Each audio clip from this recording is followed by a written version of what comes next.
मारितो आणि त्यात आपल्या वर्गातले पुलगी दिसल्यावर तर असा कट मारितो सगळं धुपूनच काढतो नाही काय नाही मग ह्याने काय होतं सांभा काय होतं याने उगत शानपणा करायचा आहे का नाही कळतं का शानपणा म्हणजे विचार जर केला पुल्लिंगीमध्ये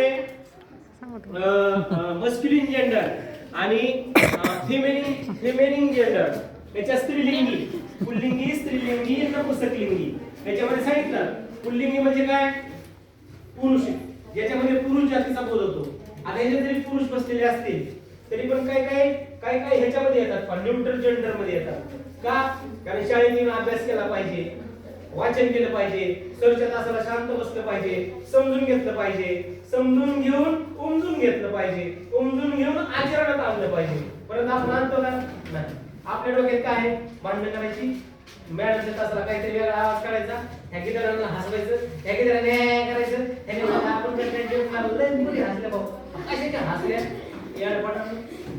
तुमची जिंदगी कुठं चालली आपण कोणत्या दिशेने चाललो नाही का नाही आपण तुम्हाला पाठीमागे उदाहरण सांगितलं मी कशात सांगितलं उदाहरण हे सर अशा फिरतो ना आपण लाईन मध्ये आणि याच्यातच एक दाना उडतो आणि असा मधोमध्ये येतो आहे का नाही आणि तिथंच तो वाढतो आणि तो काय म्हणतो माहिती का ओय झुंड मध्ये स्वर आते हैं शेर अकेला आता त्याच्यामुळे आपण एकटा येतो पण त्याला एक कवर आहे बाया कृपा युस्त्रच बाया कृपाला म्हणते बाया मध्ये चाला हे नाही कृप आधी मधनं कृप हाती कमरातून कट करते त्याला परत त्याच्या थोडं बुडातून हाती आणि परत बुडात घालून उपसून वरी काढून बाजूला टाकते आहे का नाही टाकते का नाही मग तुमची लाईफ किती 2 आठवडे आणि ह्या सर्की मध्ये लागलेली लाईन मध्ये आलेली म्हणून लाईनीमध्ये चालायचं आहे का नाही जे आपल्या शाळेमध्ये काम आहे शाळेमध्ये जे आपलं शाळेमध्ये येणं म्हणजे डबा खाणं बसणं आणि मॅडमच्या तासाला गोंधळ करणं तुम्हाला तासाला काहीतरी टॉन्ट मारणं नाही का नाही हे नाही तर आपण आपल्या अभ्यासक्रम जो आहे त्या अभ्यासक्रम समजून घ्यायचा उमजून घ्यायचा आता याच्यामध्ये मस्क्युलिन जेंडर मध्ये पुल्लिंग म्हणजे पुरुषाचा बोध होतो नाही का नाही याच्यात पुरुषात म्हणजे कोणतेही असेल नाही का नाही प्राण्यामध्ये असेल लॉयनची बायको कोण माहित पाहिजे आपल्याला फक्त नवरा बायको ह्या दुर्माळ सरची अशा मिसच बायको एवढंच माहित तुम्हाला पण असं पण प्राण्यात पण माहित पाहिजे काय रे वाघाची बायको काय वाघीण आहे का नाही आपण बायामध्ये बोलतो म्हणजे काय नाही आपली एखादी आई कशी म्हणते आपल्याला आपला असा शिंबूड जरी खूप पाठीमागे खाली येत असला आणि त्यात माश्या जरी 2-3 गुतून गेल्या तरी पण आई काय म्हणते आपली आई असते काय म्हणते त्या सीमाची वाघीण काय चलती आणि वाघीण अशी तरी असते हे पण आई म्हणते तिला कशी चलती माझी वाघीण लगेच ही स्टाईल मला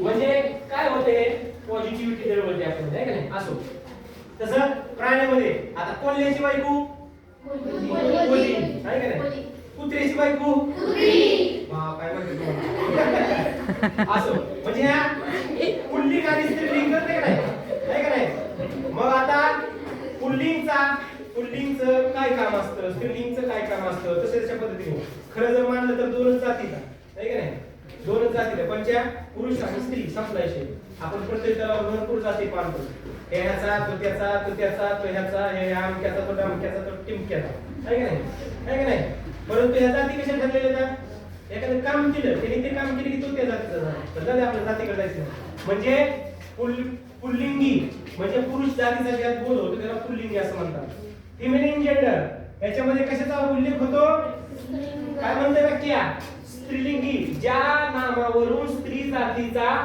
बोध होतो आता माझं नाव काय हो तानाजी नाव आहे का नाही माझं तनुजा नाव आहे का माझं तानाजी तनज ते चालत त्यामध्ये आहे का नाही आपण जर म्हणलं हे सांग रे तिथं कोण होतं बसलेलं आता आपल्याला माहित नाही बाई बसली का बाबा बसला दादा पा बसली का दादा पी बसली आपल्याला काही माहित नाही मराठी भाषेत समानार्थी शब्द आहेत का नाही मग आता तिथं बसल्यानंतर मी जर म्हणलं करण बसला होता वाक्य रचना किती बदलती करण बसला होता बरोबर आणि करण बसली होती ती म्हणजे येणे काय करण बसली होती कसं होईल काय म्हणून त्याला करण बसला होता म्हणजे वाक्य रचना पण बदलते काळ कोणत्या काळामध्ये बोलायचं हे पण कळलं पाहिजे आहे का नाही आता इथे जर उभा राहिली सातपुते काय नाव तुझं संध्या उभा राहिली समजा आणि ती म्हणली सर माझं लग्न झालं होतं. आपण असं म्हणतो का नाही, म्हणजे वाक्य रचना काळ, पण ती काळ असं वेगवेगळ्या प्रकारे, काळामध्ये present tense, past tense, future tense, वर्तमान काळ, भूतकाळ, भविष्यकाळ. पाठीमागचा काळ कोणता? भूतकाळ. सध्या चालू तो वर्तमान काळ. आणि काय भविष्यकाळ. बरेच जण भविष्यकाळ जगतात, आहे का नाही, भविष्यकाळाचा विचार करतात आणि वर्तमान काळाची वाट लावून टाकतात, आहे का नाही, टाकतात ना, कारण त्यांना भूतकाळाचा सपोर्ट असतो. मग मला सांगा, मोबाईल मध्ये आपले समजा मेमरी फुल भरला मोबाईल आहे, फोटो बी निघाला तर काय करतो आपण? सांगा, फोटो, एखादा फोटो काढला की फोटो मध्ये नॉट सफिशियंट मेमरी. मग आपण काय करतो? फोटो डिलीट करतो, व्हिडिओ डिलीट करतो, बरोबर नाही? का डिलीट करतो? कारण हे इनपुट घेण्यासाठी हे आउटपुट डिलीट करतो. तसं आपण वर्तमान काळात जगत असताना, भविष्य काळाचा विचार करत असताना पाठीमागच्या गोष्टी डिलीट करायच्या असतात, आहे का नाही? मग देवाने तेच केलं. माणूस मेला की समजा तो काय झाला, मेला आणि परत जन्माला आला. आता समजा माझीच बायको समजा आशा तानाजी धुमाळ. मग मला जर पाठीमागच्या जन्मामध्ये कोण होती हे कळलं, काय कळलं की पाठीमागच्या जन्मी कोण होती. मला जर तिने जर माझा आखो खानदान फिटून दिलं असेल आणि तिने माझं सगळं मला मारू नको तरी मारला असेल, मला जीव मारला असेल, तुकडे तुकडे केले असेल, कोटी केली असेल, नाही का नाही? तर मग मला जर कळलं की अरे हिने मला गेल्या जन्मी मला जीवच मारलो, मग मी ह्या जन्मी काय करीन, तिचा बदला घेईन का नाही? म्हणून देवाने सगळी मेमरी फॉर्मॅट केली, आहे का नाही? तसं पुल्लिंगी, स्त्रीलिंगी, या स्त्रीलिंगी मध्ये वेगवेगळ्या जातीमध्ये तुम्हाला वेगवेगळ्या जाती, म्हणजे जात म्हणजे कशी, वाघाची एक जात झाली, प्राणीच आहे तो, पण ती वाघाची एक जात झाली. आपण कुत्रा आला त्याला म्हणतो हे बिबट्या आला, बिबट्या का तो? बिबट्या का नाही?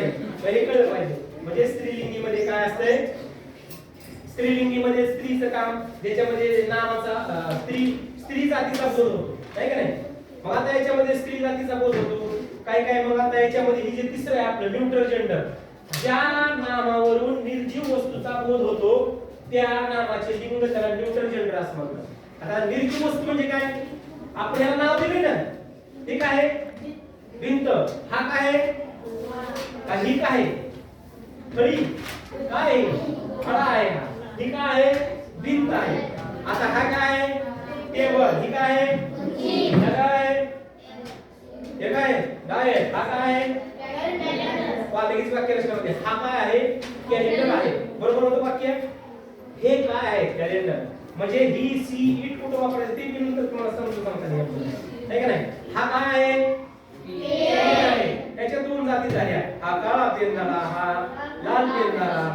ह्याचं काय आहे, डुप्पण तुमच्या भाषेमध्ये, ह्याचं टोपण, याला कॅप म्हणतात, आहे का नाही? बरेच शब्द समानार्थी शब्द आपण आपले फक्त समोरच्याला समजते ही भाषा, परंतु तरी पण आपण शाळेमध्ये काय करायचं, मॅडम सांगतात तसं आदरणीय सन्माननीय आपल्या ज्येष्ठ भगिनी आपल्या अंजली संजय गायकवाड मॅडम त्या सांगतात, काय सांगते, प्रमाण भाषेत बोललं पाहिजे, बरोबर ना?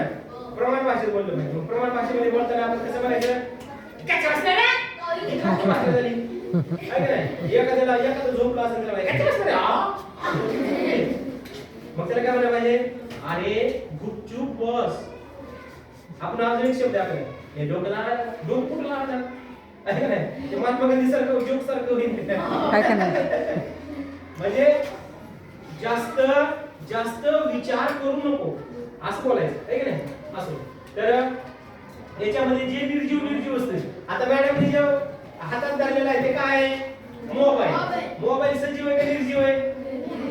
निर्जीव आहे. निर्जीव कसं काय, त्याच्यात तर फोन लागतो, त्याच्यामध्ये ती कमांड दिल्यानंतर करतो. परंतु ह्या पुल्लिंग मध्ये स्वतः ऍक्टिव्ह असतो, स्त्रीलिंग मध्ये पण स्वतः ऍक्टिव्ह असते, पण ह्याच्यामध्ये निर्जीव असते. निर्जीव त्याच्यातच अर्थ आहे काय, साडे निर्जीव म्हणजे काय, त्याच्यात जीवच नाही. काय त्याच्यात निर्जीव, जीवच नाही, आहे का नाही? पण तरी त्याला नाव दिले. आता घरात जर घुसलो आपण तर घरात इतकी नाव आहे बाबा. स्वयंपाक करायला घेतलं, पोळपाट घेतला. परत काय केलं, लाटायला गिरण घेतलं.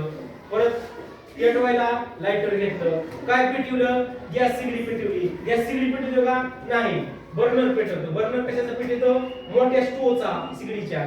परत त्याच्यातून काय बाहेर येतो, गॅस येतो, त्याचं ज्वलन होतं. त्याच्यावर काय ठेवतो, तवा ठेवतो. किती नाव, व्हॉट इज दिस कोंबडीचं पीस.